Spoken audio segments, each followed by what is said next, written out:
Well, guys, how'd you like that road coming in? How'd you like that? That's pretty country drive, yes? A little bit, huh? But yeah, that is called Lover's Lane. And it is quite suitable for lovers as long as one of you is a really good driver. But we found what we're looking for. We are headed to this cemetery right over here.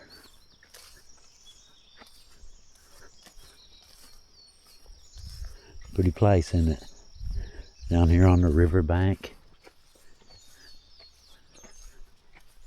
It's an old homestead. One of the old Hatfields. Now, y'all know how we've been known to tell a Hatfield-McCoy story or two. And most people, most YouTubers, Facebookers, whatever, they'll mention, the feud and some specific event, but they don't really go into detail about things. This right here is the cemetery that we've been looking for. This is what we came today for. Before we get into it, there is one little thing that I would like to show you guys. Do you see anything unusual? I mean, aside from, the vines, the vineyard. Do you see anything unusual right there? Right in the center of your screen. See the little clump of vegetation right there by the fence? Now, I'm not going to get very close. I'm going to keep my distance. There is a baby fawn right there. I don't know how well y'all can see that. Let me see if I can operate the zoom. Okay. Right there by the weeds. Do you see it? The baby fawn. Right there. Now it's remaining perfectly motionless because we're waiting for Mommy to come back. Mommy left the baby there and told the baby to not move. Don't make a sound. The babies, they have no scent. So predators have a lot of trouble finding them because they're perfectly still. I mean, I'm keeping my distance, but I'm probably 30, 40 feet away from the baby, and it's not moving at all. I can see it breathing. It's fine. It's looking at me, but it's not moving at all. Anyway, let's get back over here. Let's move away from the baby just a little bit. So I'm just going to relax as usual and tell you guys a story. Now here on, like I mentioned, Lover's Lane sits the old Hatfield Cemetery, one of them. The resting place of generations of the family and the old home site right down there of Matthew Ellison Matt Hatfield. Now he was the Pike County Constable during the Hatfield-McCoy feud. Somewhere in this cemetery, according to old family information and scattered newspaper references, lies Thomas Hatfield and his son Ephraim Hatfield, two of the men killed during one of the last deadly episodes of the Hatfield-McCoy feud. By 1902, most newspapers acted like the Hatfield-McCoy feud belonged to the past and was over. The famous killings of the 1880s had faded into legend, but along Blackberry Creek and the Tug Valley, old loyalties, old grudges, and old hatred still survived. I just heard a turkey. According to newspaper reports from March 29th in 1902, Detective John Rutherford had a warrant for Ephraim Hatfield, who was wanted in South Carolina. Rutherford finally tracked him down at his home of his father, Thompson Hatfield, on Blackberry Creek in Pike County, Kentucky. Traveling with Rutherford was a man named Harry Watts, proprietor of the Palace Hotel in Williamson, West Virginia. One newspaper described the violence bluntly under the headlines, "Four persons bite the dust in a West Virginia shooting affray." Another claimed Watts never stopped firing for a moment, even when one of the Hatfield children was within range. The papers clearly sensationalized parts of the story, but the details that came from witnesses inside the house painted an even darker picture. One of the newspaper articles, and actually several of them, state that John Rutherford was a brother of the two Rutherfords who were killed by Cap Hatfield during an election fight. We actually did a video on that case because we found the graves of the two Rutherfords who were killed. Even though they were related to each other, one was an uncle and one was a nephew. They were not brothers, so John Rutherford could not have been a brother to both of those men. For one thing, he was also named John Rutherford, which would imply there was another brother with the exact same name. Either way, he was obviously a relative, and they claimed he had been seeking revenge against the Hatfields ever since. They also stated that he was a detective who had gone after many Hatfield stills and moonshining operations. That part could very well be true. What is important to understand, though, is that this family, Thompson Hatfield and Ephraim Hatfield, were not part of the direct Hatfield family involved in the Hatfield-McCoy feud. They were not direct descendants of Devil Anse Hatfield, nor were they his brothers. In fact, another article states that Thompson Hatfield was a brother of Devil Anse Hatfield, which is absolutely 100% incorrect. Thompson was the son of Ephraim Hatfield and Easter Vance Hatfield, and that is very easily proven through the records. A couple of other newspaper accounts go even further. They claim that one of the daughters of either Ephraim or Thompson came out with a shotgun and blew one of the detectives' heads clean off his shoulders. We've seen this kind of thing before. It reminds me of the Daniels family tragedy that happened on Thanksgiving Day. In that case, newspapers reported that officers accidentally killed a little girl, and then later turned the story into one where a 10 or 12-year-old girl was supposedly firing a gun over her mother's dead body. When we found the grave, it was clear she was just a very young child. The truth is that newspapers then were not much different than they are now when it comes to sensational stories. Their goal was to sell papers and make money. They took stories that were already full of gossip and drama and turned them into something even bigger. That makes it very difficult for people today to go back through those accounts and separate fact from fiction, but that's what we try to do. According to Ephraim Hatfield's sister, Rutherford and Watts suddenly rushed into the Hatfield home with guns drawn, surprising the family and covering them with their weapons while ordering Ephraim to surrender. Ephraim obeyed, but before the arrest could happen, Thompson Hatfield opened fire. The house instantly erupted in gunshots. In the exchange, John Rutherford was killed first. Harry Watts then shot and killed Thompson Hatfield.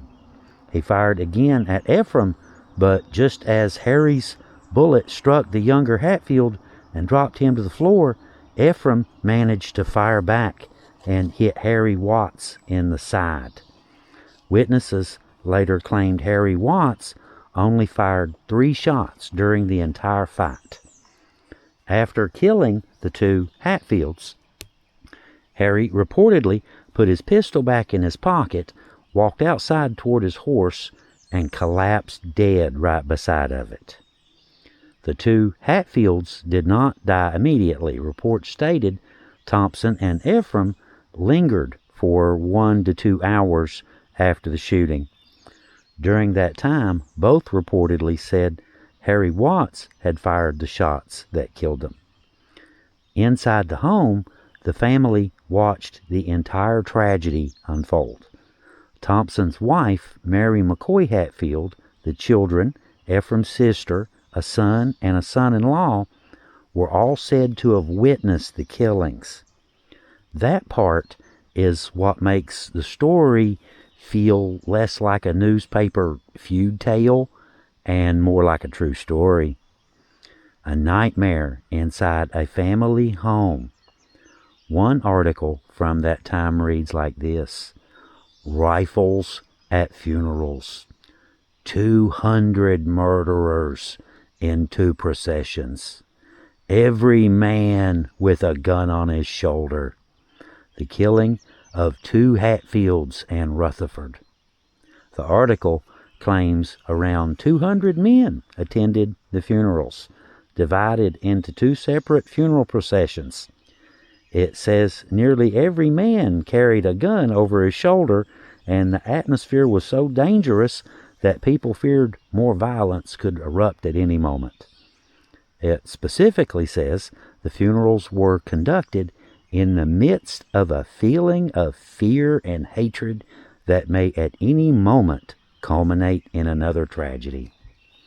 The paper described the mountains as being filled with armed men connected to the feud families and suggested that danger hadn't ended even after the killings.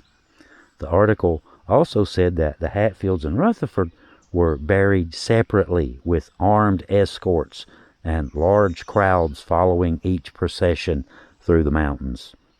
One important detail from this clipping is that it appears to separate Rutherford's funeral from the Hatfields. The wording points toward 2 different funeral processions and likely 2 different burial locations.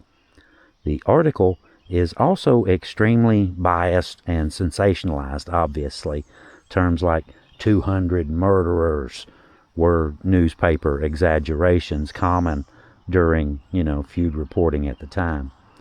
But underneath the dramatic language, it still gives a picture of just how tense and armed the region still was in 1902. Thompson Hatfield himself stood directly between several of the more powerful bloodlines here in the Tug Valley. He was the son of Ephraim Hatfield and Phoebe Esther Vance, who lived along the river here at Lover's Lane. Phoebe was the daughter of Elizabeth Vance, sister of the feared feudist Uncle Jim Vance, and a direct tie to Devil Anse Hatfield himself.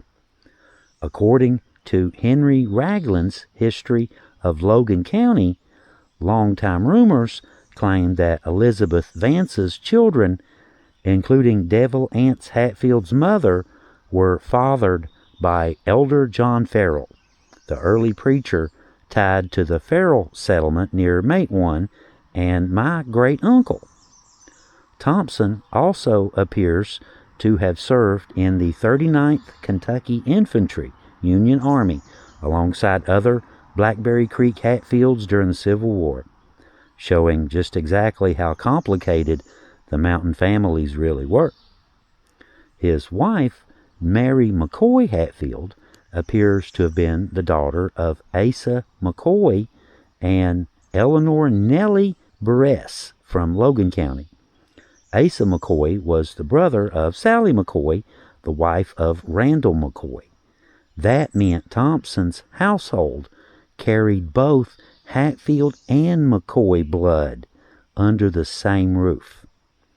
Mary's brother, Selkirk McCoy, who became infamous during the feud years as the McCoy who sided with the Hatfields during the famous hog trial.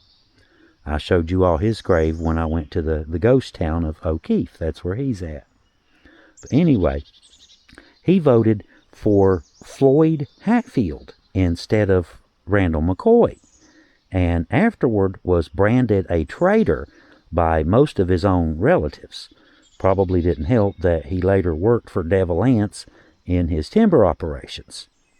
All of those tangled family lines and old loyalties came crashing together all at once inside that house on Blackberry Creek in March of 1902.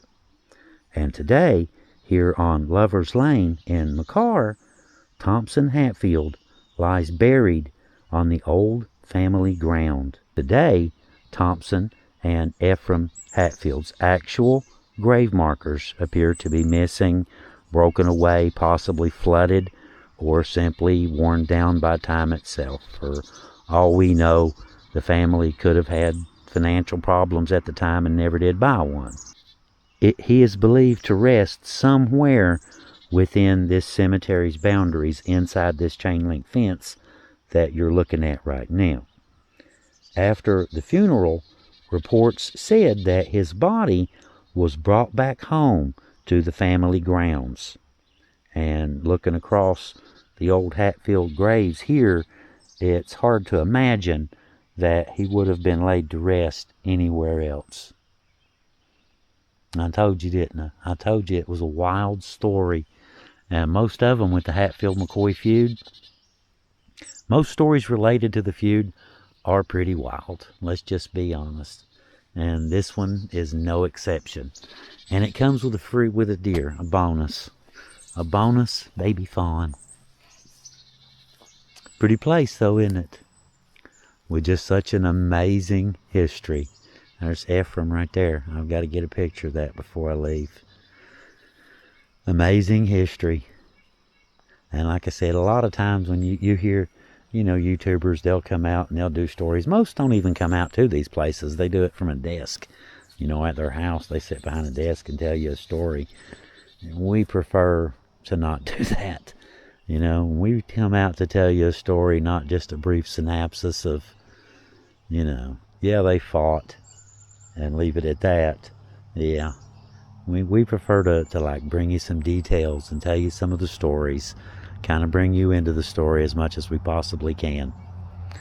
Anyway, guys, I guess from an old Hatfield cemetery out here in the middle of nowhere on River Road, this is Leo with the Hillbilly Files and a baby fawn laying right over there.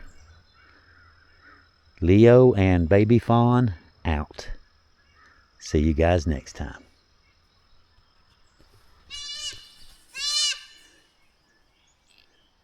I ain't doing nothing. Hi. Alright, I'm going to have to get out of here. We're having problems. I don't want to cause any problems with mommies and babies.